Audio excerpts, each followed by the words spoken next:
nous allons voir maintenant une autre fonctionnalité intéressante du logiciel. C'est se dire, en fait, je voudrais faire les mesures dans le temps, mais en faisant varier par exemple un paramètre. Donc admettons, je veux voir ce qui se passe si la résistance varie. D'accord? Je voudrais voir justement, par exemple, visualiser l'évolution du temps de charge aux bornes du condensateur en fonction de la valeur de la résistance. Alors il y a une commande pour ça, donc pareil ici, je vais cliquer droit, je vais aller sur Draft, Spice Directive, et en fait je vais pouvoir taper une autre commande. Cette commande, c'est la commande Step.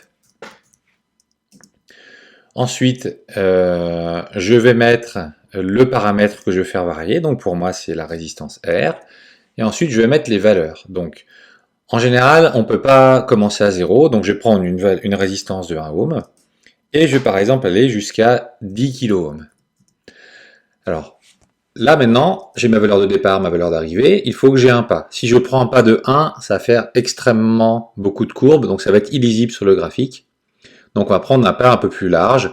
Alors tous les 100 ohms, ça va faire quand même 100 valeurs, ça va être beaucoup. On va faire par exemple tous les 1000 ohms. Donc je vais prendre un pas ici de 1000. Voilà, tac, et voilà. Je fais OK. Donc j'ai cette nouvelle commande qui est présente ici. Alors, pour faire comprendre que R c'est le paramètre, la résistance, je vais éditer sa valeur, donc je clique droit dessus. Et à la place de 1000, je vais mettre entre accolades le paramètre R. Comme ça, en fait, la commande qui est ici va associer la variable R qui est ici à la grandeur R de la résistance. Là, ma configuration est prête, je vais lancer la simulation.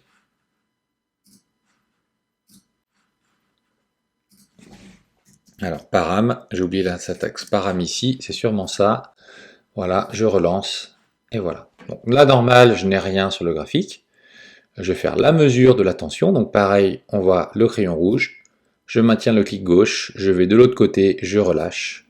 Et là, vous voyez, j'ai un magnifique réseau de courbes qui me montre en fait l'évolution de la tension aux bornes du condensateur en fonction de la valeur de la résistance que j'ai obtenue ici. Voilà. Donc là, j'ai pu obtenir une évolution en fonction du temps.